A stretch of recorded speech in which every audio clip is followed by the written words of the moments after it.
qu'on connaît et qu'on ne connaît pas, donc lorsque le vaccin il va être utilisé à grande échelle.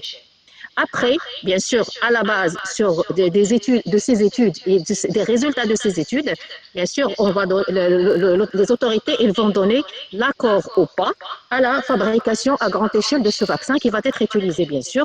Une fois l'accord est donné, donc il y a la fabrication, il y a la commercialisation, et ensuite il vient la phase 4 où on va continuer à essayer à utiliser le vaccin et à l'évaluer sur une grande population avec des variations différentes. Donc il faut savoir que tout un vaccin il passe par ce processus de développement et bien sûr les deux vaccins qu'on a choisis n'ont pas échappé à ce schéma d'études. Et bien sûr, la phase 3, comme vous pouvez savoir, les deux vaccins ont été utilisés, ils ont été utilisés à grande échelle dans plusieurs pays, bien sûr, dans le cadre des études phase 3 multicentriques. Donc, le Sinopharm, le vaccin chinois, a été testé au niveau de la Chine, des Émirats arabes unis, du Pérou, de l'Argentine, et bien sûr, le Maroc a participé aussi à ces phases 3 par un nombre de 600 volontaires. Le vaccin AstraZeneca, il a été testé bien sûr au niveau de la Grande-Bretagne, du Brésil et de l'Afrique du Sud. Donc en fait, le schéma vaccinal, il a été bien respecté pour les deux vaccins qu'on a choisis. Alors, qu'en est-il de procédé de fabrication? Donc il faut savoir que les deux vaccins, ils ne sont pas pareils, à vrai dire, enfin, par rapport au procédé de fabrication. Donc celui de Sinopharm, c'est un procédé très classique. Donc, c'est un virus, c'est un vaccin que la corona, de la COVID-19, on va l'inactiver et on va l'injecter à la personne, en fait, qui va être vaccinée. Donc, au niveau cellulaire, le virus qui est inactivé et il va tout simplement stimuler les cellules immunitaires pour développer les anticorps qui vont provoquer l'immunité chez le patient, chez le vacciné. C'est un procédé qui est très classique. L'avantage, c'est que le virus, il est inactivé, il est totalement tué, donc il est incapable de se multiplier et bien sûr, il est incapable de provoquer la maladie. Ça, c'est un avantage. L'avantage aussi, c'est qu'il induit très peu d'effets indésirables. Donc, il peut être utilisé même chez les patients d'immunité affaiblie. Donc, c'est un procédé qui est très connu. On a beaucoup de recul, qui est très utilisé pour beaucoup, plutôt dans la fabrication de beaucoup de vaccins, notamment la polio, l'hépatite, méningoencéphalite, etc. Alors pour le vaccin AstraZeneca, donc c'est un procédé qui est plus ou moins classique. En fait, c'est pas totalement classique, mais ça reste quand même plus ou moins, on a de recul là-dessus.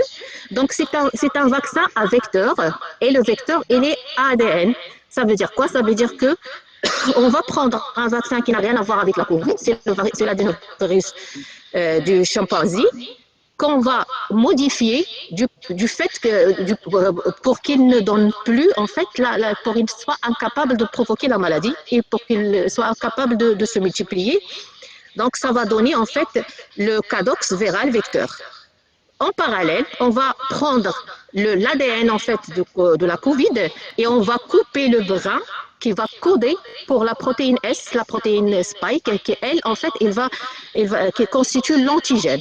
Donc bien sûr, on va séquencer en fait l'ADN et on va intégrer ce brin d'ADN dans le virus de chimpanzé qu'on a modifié.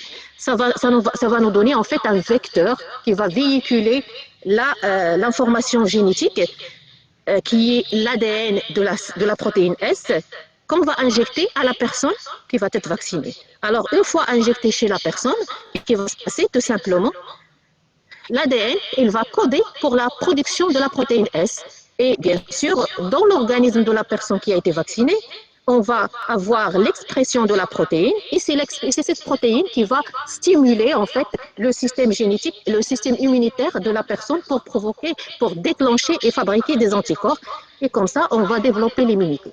Donc, ces deux procédés qui sont plus ou moins différents. Le vaccin, L'avantage des deux, comme on a dit, des deux vaccins, c'est que c'est des procédés qu'on connaît et on a des reculs là-dessus et on a déjà des vaccins qui sont vendus et qui ont utilisé ces procédés de fabrication. Alors, qu'en est-il de la présentation de ce qu'on va utiliser réellement? Alors, pour le vaccin Sinopharm, donc le nom du vaccin en fait qu'on a sur le RCP de la molécule, c'est le SARS-CoV-2 vaccine ou le vérocil. Donc, il se présente sous forme de seringue monodose pré-remplie. Donc, c'est une solution semi-transparente, c'est une suspension blanchâtre et chaque seringue, il constitue une dose. Donc, la dose, elle est de 0,5 ml et chaque dose, chaque 0,5 ml, elle contient 6,5 unités de vaccin. Alors, comme excipient, bien sûr, il faut toujours parler d'excipient parce que par la suite, quand on va évaluer les effets indésirables, on va évaluer les effets indésirables pour le principe actif, mais aussi pour éventuellement pour les excipients. Donc, les excipients, ils sont plus ou moins classiques, c'est du sodium hydrogénophosphate, c'est du sodium chlorure, c'est des désodium hydrogénophosphate, et comme adjuvant, on ajoute l'hydroxyde d'aluminium qu'on trouve dans la majorité des vaccins qui sont inactivés ou tués, comme le procédé de fabrication de ce vaccin de Sinopharm. Alors, par rapport au vaccin AstraZeneca, donc le nom commercial, c'est le Covishield, donc c'est le Cadox-N-Cov-19 coronavirus vaccine. Donc, lui, en fait, il se présente sous forme de multidose, donc d'un flacon multidose. Donc, chaque flacon, il contient 10 doses, c'est ce qu'on a reçu en tout cas.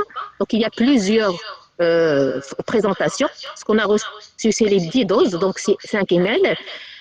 Il faut savoir que la dose aussi, il est de 0,5 ml et chaque dose, elle contient 5 fois 10 puissance 10 particules virales. Alors, il se présente sous forme de solution incolore, légèrement brune. Donc, il est limpide, contrairement à l'autre vaccin. Et bien sûr, il peut être légèrement opaque. Il doit être exempt de particules. Les excipients, là aussi, c'est des hydrochloride monohydrate, polysorbate, l'éthanol, le sucrose, chlorure de sodium, les DTA pour la complexation et l'eau pour préparation injectable. Donc là aussi, en fait, c'est des excipients qu'on connaît, qu'on connaît très bien et qui, en général, ne sont pas dangereux. Alors, qu'en est-il de la conservation de ces produits?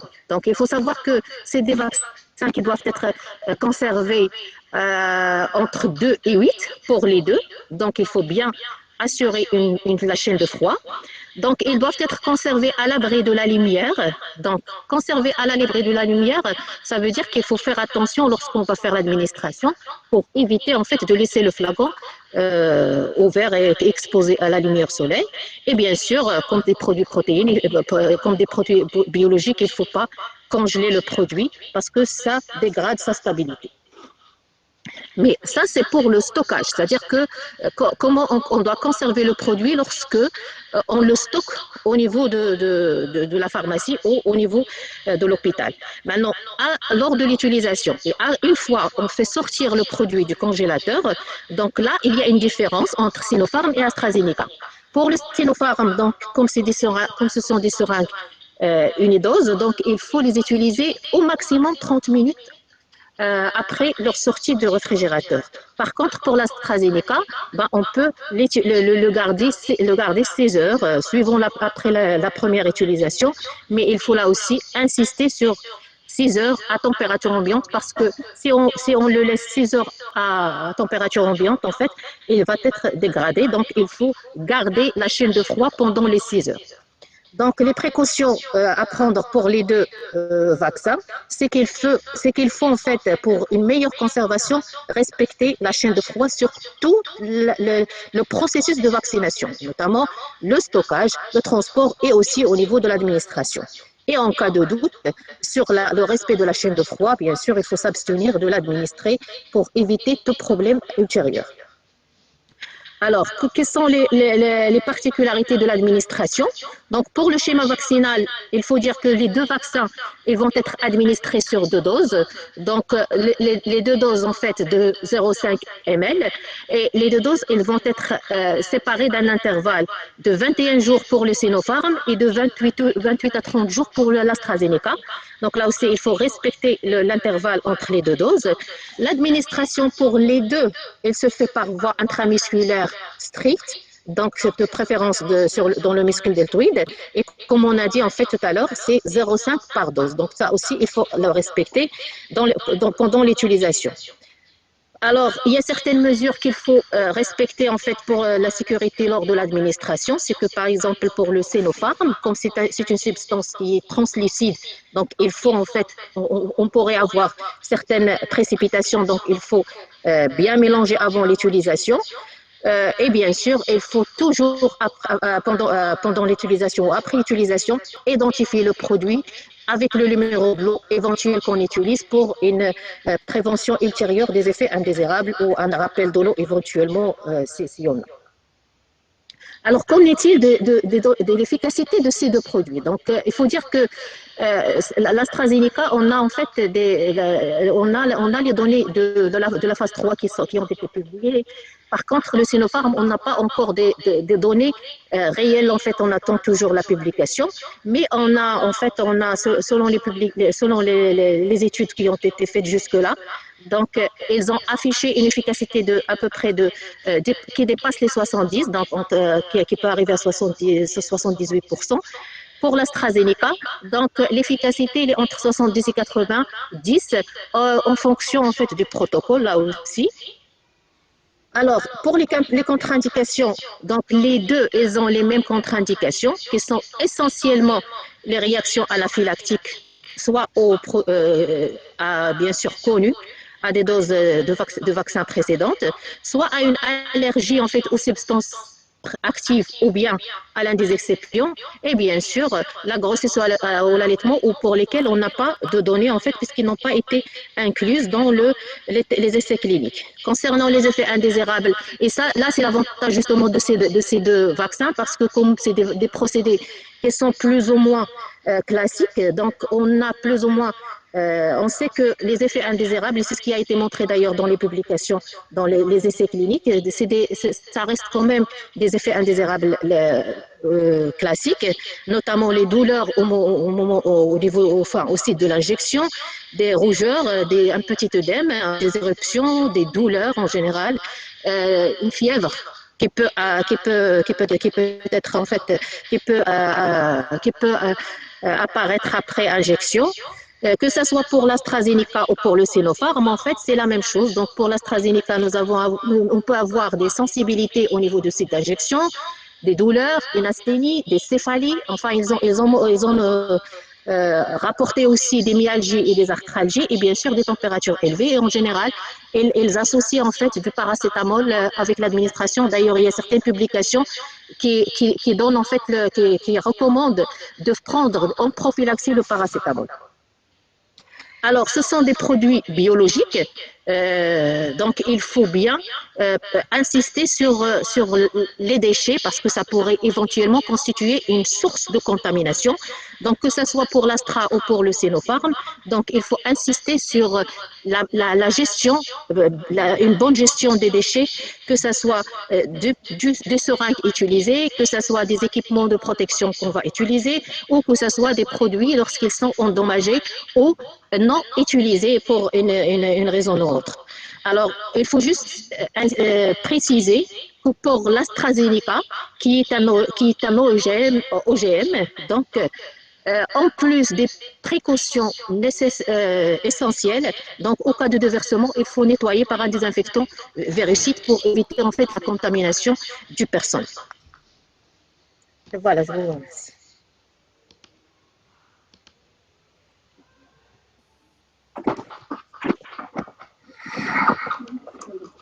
Alors,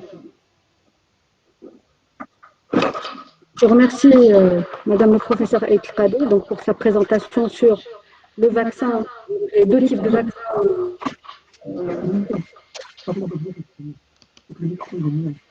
D'accord. On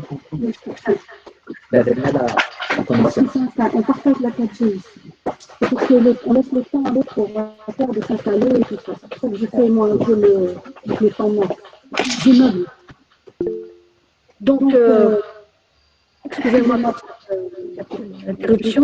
Donc, concernant les grandes lignes, pendant que les prochains collaborateurs se préparent, les étapes de la vaccin ont été les deux types de vaccins aujourd'hui, celui d'AstraZeneca, donc l'un inactivé et l'autre, c'est un virus intégré auquel on a intégré un ADN de la protéine principale. Donc, ce qui a été rapporté, c'est des brèves de fabrication qui sont connus et aujourd'hui nous avons un net recul par rapport à ces deux types de procédés, par rapport à d'autres vaccins qui sont commercialisés à l'international. Le Sinopharm, l'AstraZeneca, c'est un vaccin qui va être, ce sont des doses multidoses. Il y aura des doses dans chaque ampoule. Et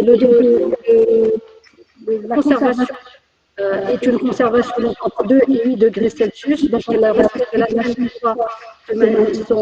est une condition importante à cette affaire. Et les utilisations, bien sûr, ils vont être rapides. Ils varient de 30 minutes pour le premier à 6.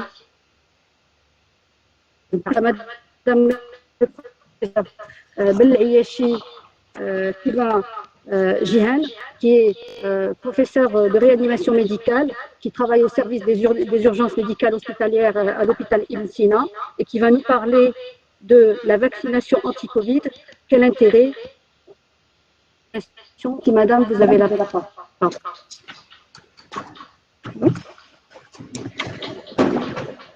Bonjour à tous. Donc à mon tour, je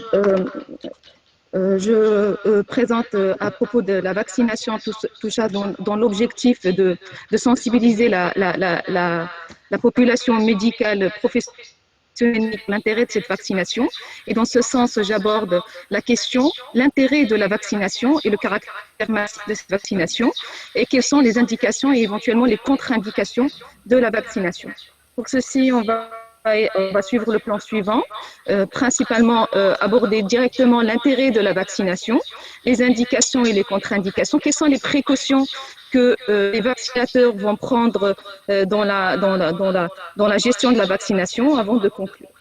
Et donc, pour démarrer, je m'arrête là sur principalement l'intérêt de l'immunité, parce que tout l'intérêt de la vaccination s'articule autour de l'immunité et la mémoire immunitaire en particulier.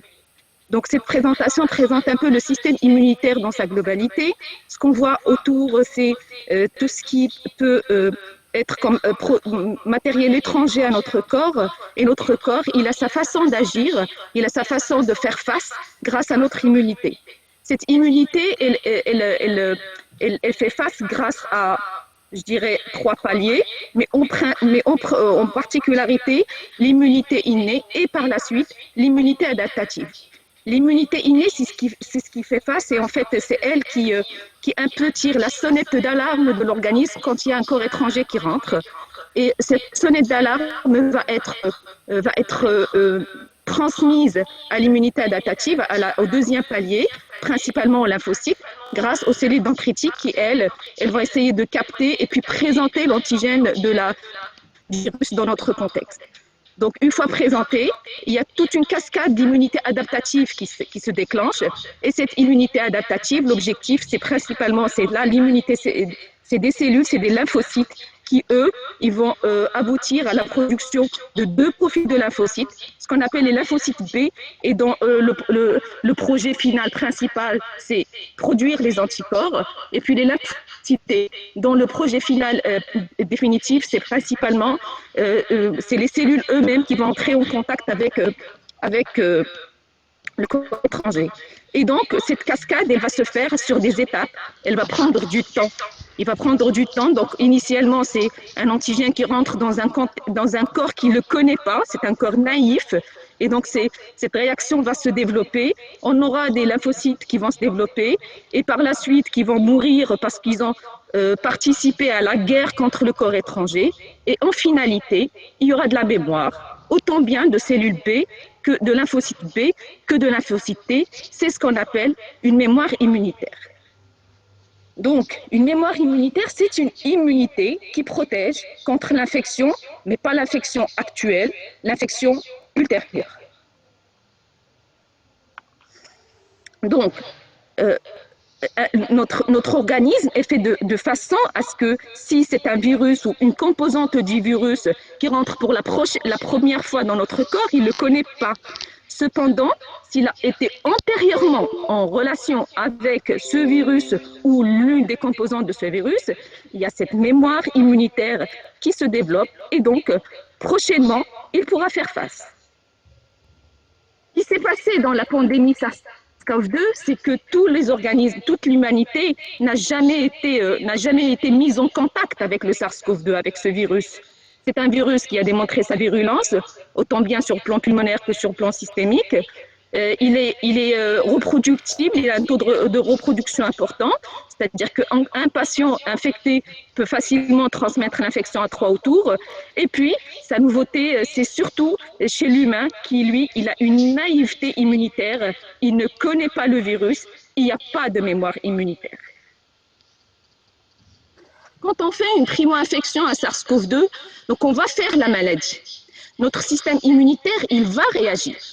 Il va réagir d'abord par son immunité innée, qui va faire tous les moyens pour combattre le virus, mais aussi, il y a aussi l'immunité cellulaire qui va se mettre en jeu. Par la suite, quand je termine l'infection, à la fin de l'infection, j'aurai développé une mémoire immunitaire. Mais je termine l'infection, sachant que l'infection, comme ça a été présenté précédemment, elle peut avoir plusieurs aspects. Je peux ne pas du tout présenter des symptômes, je peux faire des signes de pneumonie, comme je peux faire des formes sévères très graves, ou que l'infection tout simplement peut être mortelle et entraîner le décès. Alors la question qui se pose, oui effectivement, je développe une immunité, mais quelle est la qualité de cette immunité quand je fais l'infection et quelle est la durabilité de cette immunité à l'échelle individuelle? Et donc c'est des études qui viennent d'être publiées au cours de ce mois. Maintenant on sait, grâce à le premier travail, qui a principalement évalué ce que produisent les lymphocytes de type B, c'est-à-dire les anticorps. On développerait plus d'anticorps neutralisants, plus l'infection est sévère, plus le taux d'anticorps et éventuellement la durabilité de ces anticorps est importante. Donc, ça veut dire que je vais avoir un taux élevé, mais il faut que je fasse une forme grave et probablement que je m'expose au décès. De l'autre côté, il y a l'immunité mémoire, oui, qui se développe aussi anti le SARS-CoV-2 et qui peut se développer, peut se maintenir jusqu'à 8 mois après l'infection. Maintenant, il existe une grande hétérogénéité de la réponse immunitaire entre les individus. Donc, cela signifie quoi? Cela signifie si j'attends que mon immunité se développe aux dépens de la maladie, ça va dépendre. D'abord, ce n'est pas homogène. Si je fais l'infection, ça dépend de quelle forme de l'infection je fais. Et plus, il faudrait que je m'expose à une forme la plus grave de la maladie pour que je puisse avoir le taux le plus élevé des anticorps. Maintenant, quelle est la qualité et la durabilité à l'échelle collective? Faut-il faire des vagues d'infections répétées au cours des prochaines années jusqu'à ce que 60 à 70% des personnes développent une immunité collective? Et ce qu'on appelle une immunité collective, c'est le fait devrait apparaître lorsqu'un virus ne peut plus se propager facilement, car il rencontre une population qui a un niveau d'immunité qui réduit le nombre d'individus susceptibles d'être infectés. Et là, l'expérience la plus attirante sur le plan épidémiologique, c'est ce qui s'est passé à Manaus, en Brésil, et dont les premiers éléments qui commencent à être publiés expliquent que c'est une population qui est arrivée à un taux de séroprévalence, un taux de population infectée de 76%. et que ce taux est arrivé aux dépens d'une surmortalité par rapport aux années précédentes qui est de 4,5 fois plus par rapport aux années d'avant. Et donc, les auteurs concluent en disant que Manaus fournit un exemple de mise en garde de dissémination non atténuée dans une population, montrant que l'immunité collective n'est probablement pas atteinte, même après des niveaux d'infection, et qu'elle entraîne des coûts inacceptables. Donc, en finalité, jusque-là, toutes les mesures préventives ont été développées largement pour freiner la maladie, ralentir la croissance et protéger le système de soins. La maladie, elle est là, et comme on l'a dit juste avant, les perspectives thérapeutiques sont très faibles, et puis on continue à assister à des taux de morbidité et de mortalité importantes. Et puis compter sur l'immunité collective naturelle, c'est pas du tout éthique, c'est imprévisible, c'est un seuil d'immunité collective cible qui reste à redéfinir, et puis encore avec cette immunité acquise, quelle est sa durabilité? Et donc, ce qui nous oriente tous les progrès vers l'immunité individuelle et collective acquise par la vaccination. Et les questions qui se posent dans ce contexte, c'est principalement l'efficacité de la vaccination sur le plan sérologique, l'immunogénicité, et sur le plan clinique, l'infection et la gravité. Et de l'autre côté, la sécurité et la tolérance de ces vaccins. Un vaccin anti-SARS-CoV-2, c'est quoi? De toute façon, c'est diverses plateformes, comme ça a été présenté par le professeur El Khadi, mais la finalité est la même. Donc la finalité, c'est quoi? C'est qu'on puisse développer une mémoire immunitaire. C'est que si le SARS-CoV-2 rentre dans mon organisme, il faut que l'organisme ait la capacité de faire déclencher des anticorps neutralisants grâce à la présence d'une mémoire cellulaire à lymphocyte B, et puis que les cellules soient capables de faire face grâce à une mémoire immunitaire de type T. Les plateformes disponibles ont déjà été expliquées tout à l'heure par ma collègue le professeur El Khadi. Donc Sinopharm qui est un vaccin tué et inactivé, et AstraZeneca qui est un vaccin qui utilise un vecteur pour court-circuiter ou pour le système immunitaire et l'induire lui-même à produire l'immunité mémoire. Alors, ces deux vaccins, ils sont passés par plusieurs phases. En premier, Sinopharm, donc les phases 1, 2 et 3 sont déjà faits sur le terrain, et dont les phases 1 et 2 sont publiées. Et on sait maintenant qu'il a une immunogénicité qui avoisine les 100%, et une sécurité, je laisserai ma collègue Shaïd Aïcha en parler tout à l'heure. Donc, concernant le vaccin d'AstraZeneca, la même chose, l'efficacité aussi a été, l'immunogénicité et la tolérance a été étudiée dans les études phase 1 et 2, et sur l'étude phase 3, effectivement, on parle d'une efficacité dose dépendante et qui serait de 90% avec des intervalles de confiance qui vont de 67 à 97%, alors que de toute façon, le taux d'efficacité qui est préconisé par l'OMS, il est de 50%. Alors, qui vacciner? Plus on vaccine, moins la première partie de cette plaque, si on considère qu'il y a une personne malade ou deux personnes malades dans un groupe de personnes de 100 personnes, donc facilement, en absence de patients immunisés, tout le monde est malade. Maintenant, si on vaccine 1, 2 ou voire 3 patients, alors que d'autres, 3 personnes, alors qu'il existe 2 qui sont malades, et on laisse les autres naïves sur le plan immunitaire sans vaccination. Donc, on voit de l'autre côté, dans la deuxième partie de la présentation de cette plaque, que facilement, l'ensemble de la population va être infectée, et que c'est que quelques personnes immunisées qui n'ont pas été infectées, et c'est pas ça l'objectif de la vaccination. Effectivement, c'est une protection individuelle, mais aussi une protection collective. Dans la dernière partie, quand on vaccine un maximum de personnes, même en présence de quelques personnes non immunisées, donc on voit que ces personnes ne tombent pas malades parce que tout simplement, ils sont protégés par les gens qui les entourent. Donc, les indications, c'est quoi? Ben, les indications, c'est tout le monde, la population cible à partir de 18 ans. Maintenant, on va procéder par priorité, d'abord pour la population qui est exposée, et puis la population à risque de faire des formes graves, et par la suite, ça sera tout le monde. Avant de procéder à la vaccination, qu'est-ce qu'il faut? Il faut évaluer les contre-indications, il faut une évaluation globale de l'état de santé actuel du sujet vacciné, évaluer quelques précautions à prendre avant d'administrer le vaccin, évaluer les réactions au vaccin antérieur, et puis bien sûr, tout se fait dans le consentement. Donc, quelles sont les contre-indications? Donc, d'abord, l'anaphylaxie, la réaction allergique systémique est grave, c'est-à-dire qu'on a un antécédent de choc anaphylactique ou une réaction d'œdème de Quick. Les femmes enceintes et les femmes allaitantes sont considérées comme des contre-indications absolues en absence de données scientifiques évidentes. Maintenant, si le médecin traitant juge que le bénéfice est largement supérieur au risque, elles peuvent être vaccinées. Qu'est-ce qu'il faut prendre comme précaution et pourquoi on parle de précaution? Une précaution est une mesure prise lorsqu'un état ou une maladie peut accroître le risque d'effets secondaires après la vaccination ou peut empêcher le vaccin d'induire une immunité. Donc l'administration dans ce cas ne sera pas bannie, elle sera tout simplement reportée lorsque l'état ou l'affection justifie la prise de précaution. Toutefois, il existe des avantages liés à l'administration du vaccin et il faut garder en tête que lorsque les bénéfices sont supérieurs aux risques, on utilise le vaccin. Quelles sont ces situations à prendre en considération?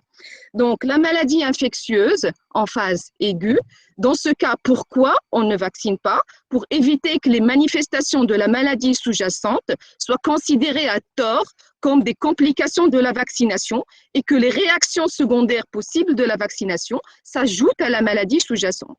Donc, si on a une maladie infectieuse en phase aiguë, au moment où on se présente pour la vaccination, y compris la COVID-19, et donc la vaccination sera reportée. La même chose, si une personne est gravement malade, la vaccination peut être reportée pour un rendez-vous ultérieur. Qu'en est-il par rapport à la situation où on veut, en plus du vaccin du COVID-19, administrer un autre vaccin? Sur la base des informations actuelles sur les premiers vaccins COVID-19 autorisés, la planification d'un vaccin et d'autres vaccins devrait être idéalement séparée au moins de 14 jours de différence. Et si c'est concernant les vaccins inactivés, et de 4 semaines si c'est un vaccin vivant. Concernant les patients immunodéprimés et éventuellement l'immunodépression liée au virus d'HIV, les personnes immunodéprimées ou infectées par l'HIV, quel que soit le nombre de CD4, doivent recevoir le vaccin anti-Covid parce que le largement supérieur au risque. Maintenant, le risque, c'est quoi chez ces patients? C'est que, en raison de l'immunosuppression, que la réponse immunitaire générée par le vaccin soit moindre chez ces patients. Et puisqu'il y a un risque immunitaire que la réaction immunitaire générée soit moindre, il faut impérativement continuer à utiliser les mesures barrières et les conseils pour éviter l'exposition. Les patients sous anticoagulants sont des patients qu'on va aussi vacciner, ce n'est pas une contre-indication. Maintenant, les précautions seront prises dans la mesure d'administration du vaccin.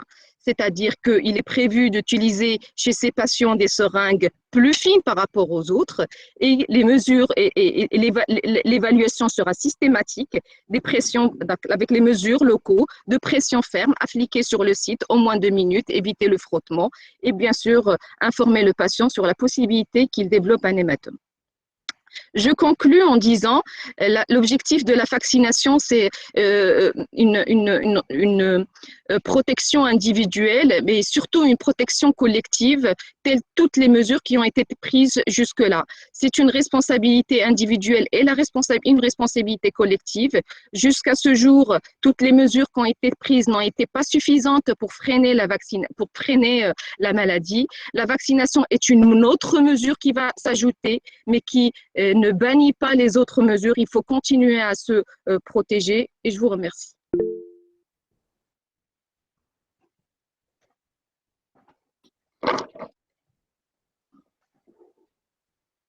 Très bien, merci Madame professeure Liachi pour cette présentation très claire, donc qui a abordé l'intérêt, les indications ainsi que les contre-indications de la vaccination contre la Covid-19. Donc, juste les éléments saillants de cette présentation. Donc, l'immunité, concernant l'immunité, donc la Covid-19, c'est une maladie nouvelle. Donc, aujourd'hui, nous n'avons pas de mémoire individuelle. Bien sûr, elle est caractérisée par une certaine virulence et un taux de reproduction qui est plus ou moins important. La primo-infection au SARS-CoV donne lieu à plusieurs formes plus ou moins graves de la maladie. Mais y a-t-il des mécanismes d'immunité collective? Eh bien, ce qui est en tout cas certain, on ne peut pas. Certains pays ont fait le choix de laisser la maladie courir, de ne pas imposer des mesures barrières pour permettre de construire une immunité collective. Mais néanmoins, ce qui a été démontré par la présentation de Madame le professeur Liachi, eh bien, cette immunité n'a pas réellement marché, elle n'a pas été construite. Donc, on peut se poser la question éthique sur l'acceptabilité de ne rien faire. Elle a démontré aussi que l'immunogénicité varie entre 90 et 100% pour les deux types de vaccins et que le taux d'efficacité est très satisfaisant et dépasse largement les objectifs de l'OMS. L'immunité collective aujourd'hui, c'est un facteur qui dépend énormément de l'immunité individuelle. Et elle a parlé bien sûr des contre-indications et de toutes les précautions et situations particulières auxquelles il faudra prêter attention. Donc à présent, je vais passer la parole à Madame le professeur Aïcha Chaibi, qui est professeure assistante en pharmacie clinique à l'hôpital Ibn Sina, mais également au CHU, qui va nous présenter la vaccination en Covid-19, notamment les aspects liés à la pharmacovigilance. La parole est à vous. Merci. Merci beaucoup, Dr Alami. Donc, alors, moi, je vais vous parler de la vaccination anti-Covid et la pharmacovigilance. Vous savez très bien que l'arrivée d'un nouveau médicament suscite un intérêt global et puis un suivi en fait permanent, même en post-AMM. Donc, nous allons voir en fait l'intérêt de la pharmacovigilance dans la vaccination anti-Covid. Donc, je vais juste en fait parler comment est développé un vaccin. Les MAPI, c'est les effets indésirables qui sont liés à la vaccination. MAPI, c'est Manifestation Adverse Post-Immunization. Quelques généralités et puis nous allons mettre le point sur les données que nous avons actuellement en fait sur les deux vaccins qui ont été choisis par le Maroc. Et puis enfin, je vais parler du dispositif de surveillance qui a été élaboré par le ministère de la Santé marocain. Alors, quelques messages clés. Le vaccin est un médicament qui n'est pas comme les autres. C'est un médicament biologique qui est administré à des personnes saines pour un but préventif dont l'effet n'est pas pharmacologique mais plutôt immunologique. La fabrication a été détaillée par ma collègue tout à l'heure. Elle fait appel à un processus de haute technologie, des protocoles qui sont stricts et un contrôle de qualité très rigoureux. Différents types de vaccins ont été mis sur le marché mondial. Le Maroc a sélectionné 2 parmi ces vaccins, le Covishield d'AstraZeneca et le vaccin Sinopharm. Alors, juste un rappel, même si ça a été dit par ma collègue Mina Itradi, sur justement comment on développe un vaccin. C'est très important parce que ça nous permet de comprendre en fait justement qu'un vaccin, quand il arrive à l'étape AMM, il a subi toute une série en fait d'étapes qui nous donnent l'assurance et la confiance que le vaccin il est sûr et efficace. Donc le développement d'un vaccin, il suit exactement les mêmes étapes chronologiques que tout autre médicament, avec l'étape préclinique qui va utiliser soit la culture tissulaire, cellulaire ou des études animales. Ensuite, si ces étapes-là s'avèrent réussies et avec des résultats très positifs, nous passons en fait à l'injection chez l'homme. Dans le cadre du vaccin, l'injection se fait chez un individu sain en suivant les 4 étapes des bonnes pratiques cliniques. La phase 1, juste rapidement, elle se fait sur un petit échantillon de volontaires sains. Le but, c'est quoi? C'est d'évaluer le vaccin qu'il est sûr chez l'homme et aussi le type et l'étendue de la réponse immunitaire qu'il induit. Si tout se passe bien, nous passons à la phase 2. La phase 2, elle nécessite un échantillon de plusieurs centaines de volontaires sains. Son but, c'est d'évaluer l'efficacité du vaccin contre les infections. mais aussi la sécurité, le profil de tolérance du vaccin, en énumérant les effets secondaires et la réponse immunitaire qui sont aussi étudiés. Si tout se passe bien pendant la phase 2, nous passons à la phase 3. La phase 3, elle fait appel à un échantillon assez grand. Elle fait appel à des milliers de sujets. C'est des études généralement qui sont multicentriques, internationales. L'objectif, c'est toujours d'évaluer l'efficacité dans un échantillon assez important et aussi de s'assurer qu'il n'y a pas d'effets secondaires indésirables qui n'ont pas été détectés lors des phases précédentes. Donc, si tout se passe bien, à la fin de ces 3 étapes, le laboratoire va déposer le dossier d'AMM auprès des autorités sanitaires. En l'occurrence, ici au Maroc, la DMP, la direction du médicament et de la pharmacie, qui va étudier le dossier d'AMM. Elle va juger l'efficacité du candidat vaccin, si elle est suffisante, et va vérifier qu'il n'existe pas de signaux pouvant suggérer un risque d'effet secondaire grave. Donc, une fois l'autorisation est donnée par la DMP, la phase 4, c'est la phase qu'on appelle post-AMM. Elle va cibler la tolérance vaccinale. Dans le cadre du Covid, juste pour information, en fait, les choses se sont un petit peu accélérées par rapport à ce que je viens de dire. Dès en fait que la pandémie a éclaté et on a pris connaissance du code génétique du virus SARS-CoV-2, les scientifiques du monde entier, l'industrie et d'autres organisations, ils ont travaillé en collaboration à travers le monde pour achever les différentes phases du développement du vaccin en parallèle. C'est-à-dire qu'on avait des phases 2 qui n'étaient pas encore terminées et on a commencé des phases 3. Afin de rendre disponible un vaccin sûr et efficace dès que possible. Diverses méthodes de création ont été aussi utilisées pour créer en fait les différents vaccins que nous avons actuellement, y compris des vaccins à ARN messager, des vaccins à vecteur viral ou des vaccins qui ont utilisé des virus inactivés. Pour info aussi, en novembre 2020, nous avions plus de 250 vaccins Covid-19 qui étaient en début de développement.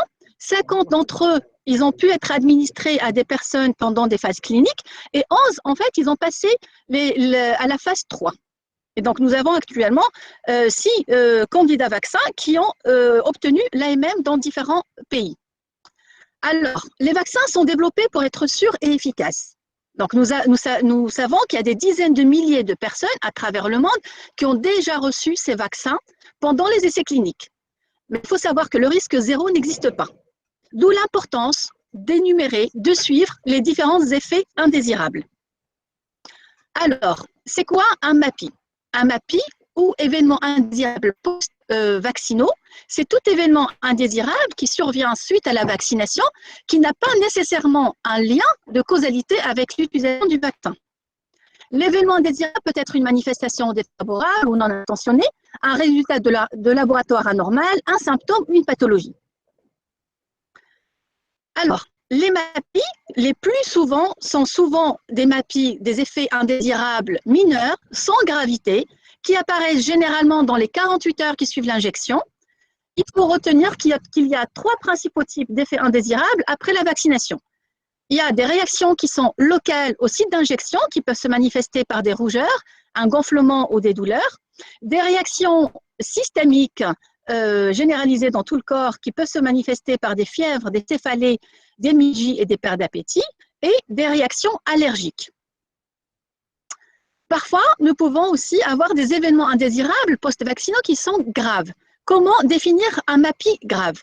Ça veut dire que c'est un événement qui va entraîner un décès, une hospitalisation ou une prolongation d'hospitalisation, une mise en jeu du pronostic vital, des séquelles, des anomalies congénitales ou des interventions médicales pour éviter une déficience ou un trouble permanent.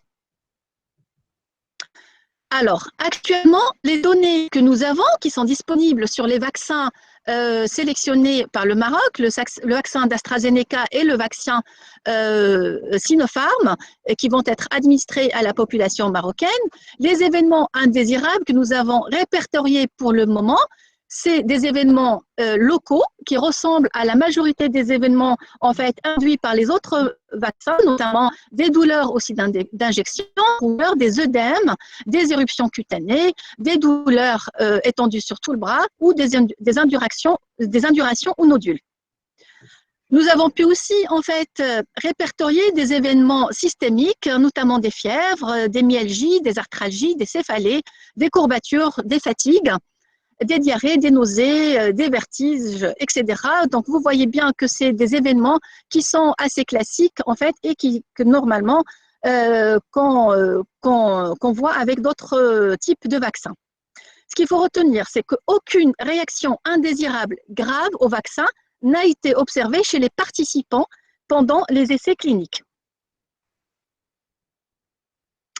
Alors, au Maroc, le ministère de la Santé a mis en place un dispositif de surveillance renforcé et en temps réel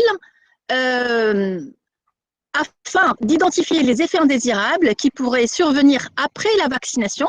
Et donc ça, c'est très important, ce qui nous permet de répertorier les effets indésirables quand le vaccin sera en fait administré à un échantillon assez large.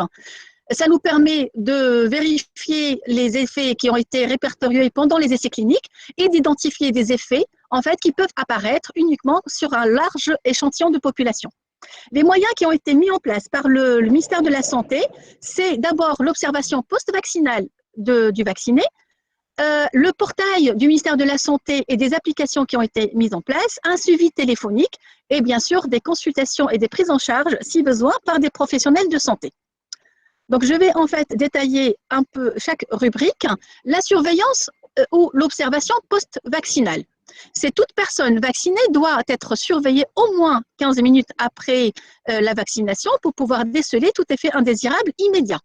Pendant ce laps de temps, en fait, l'équipe de la vaccination vont essayer de sensibiliser les personnes vaccinées aux réactions potentielles attendues au vaccin COVID-19. Ils vont aussi insister qu'en fait, il faut pour compléter le schéma de vaccination, la nécessité d'une deuxième dose. Une seule dose ne suffit pas pour être protégé. Ils doivent aussi en fait être sensibilisés par rapport aux gestes barrières qu'il faut continuer à suivre les conseils en vigueur, notamment la distanciation physique, le port d'un masque facial et le lavage des mains. Alors, l'application qui a été mise en place pour pouvoir suivre les effets indésirables des vaccinés, c'est l'application Yaqada Liqah.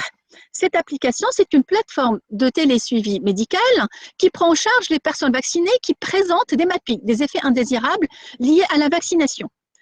On peut avoir accès à cette application soit en téléchargeant l'application Jawaz Aseha ou via le portail Liqah Corona. Cette application, cette plateforme, elle permet un échange continu entre la personne vaccinée et les professionnels de santé. Le professionnel de santé va rassurer la personne vaccinée par rapport à ses inquiétudes après la vaccination. Il va pouvoir coordonner le parcours de soins du vacciné en cas de MAPI, accompagner la personne vaccinée par l'éducation thérapeutique en téléconsultation afin de diminuer les déplacements inutiles vers les structures des soins. Donc, cette application aussi, elle est indispensable pour les personnes vaccinées. Elle leur permet d'accéder à un questionnaire qui permet de faire les déclarations en direct des effets indésirables. Ça permet aussi d'avoir une messagerie directe avec le médecin du centre de vaccination qui pourra les aider pour répondre à toutes leurs questions. Et enfin, elle permet aussi une prise en charge online si nécessaire. Cette plateforme, en fait, elle se présente comme suit. Donc, en fait, la page d'accueil, vous avez le menu ici qui permet d'accéder à son télésuivi et à sa messagerie pour dialoguer avec un professionnel de santé. Elle permet de retrouver un historique de tous les effets qu'on a pu déclarer. Et enfin, quand le vacciné veut faire une déclaration, il n'a qu'à cliquer en fait, sur les événements indésirables après vaccination. Quand il clique, une série en fait, d'événements indésirables vont suivre et le vacciné va essayer de répondre à la question. Donc, si par exemple, il veut déclarer en fait une asthénie, après il va cliquer sur suivant pour savoir exactement la date d'apparition de cette asthénie. Est-ce qu'elle est juste après l'injection, la date exacte, et après suivant jusqu'à ce que la déclaration soit bien prise en charge pour la valider et l'envoyer sur la plateforme. Il y a aussi la possibilité, en fait, pour les gens qui n'ont pas, en fait, cette application de déclarer directement, en fait, à travers la fiche MAPI qui a été élaborée par le Centre de pharmacovigilance et le ministère de la Santé. Et enfin, les appels téléphoniques. Le ministère de la Santé, il a mis en place 2 lignes téléphoniques pour pouvoir être joignables 7 jours sur 7 et poser leurs questions pour les gens qui n'ont pas pu télécharger Yarkada à des professionnels de santé, en fait, pour répondre à toutes leurs questions. Alors, c'est quoi l'intérêt de cette surveillance des effets indésirables? Quand j'ai dit en fait au début de cette présentation, les vaccins, c'est un médicament qui est nouveau, qui vient d'être mis sur le marché, d'accord? Donc, le système de la surveillance, c'est un système qui est efficace et efficient. Il va permettre de collecter de manière exhaustive les MAPI observés pendant toute la campagne de vaccination et même après. Il va pouvoir analyser les données pour établir le profil de sécurité des vaccins utilisés. Il va pouvoir apporter des réponses appropriées dans les plus brefs délais, identifier et valider les signaux et mettre en place des actions, bien sûr, de minimisation des risques identifiés. Tout cela, bien évidemment, pour assurer la sécurité vaccinale, maintenir la confiance dans le programme de vaccination qui a été élaboré par notre ministère.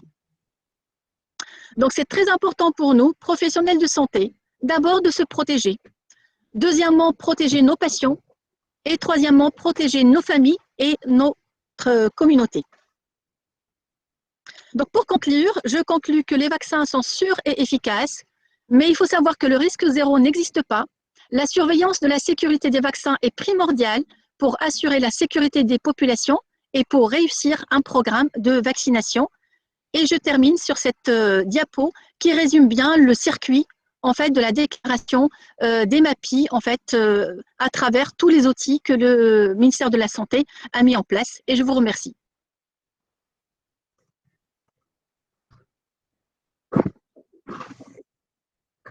Merci, Madame le professeur Aïcha Chaibi, pour cette présentation qui est très précise et à propos de la pharmacovigilance. Donc, avant de donner la parole à Madame Mouna Malik,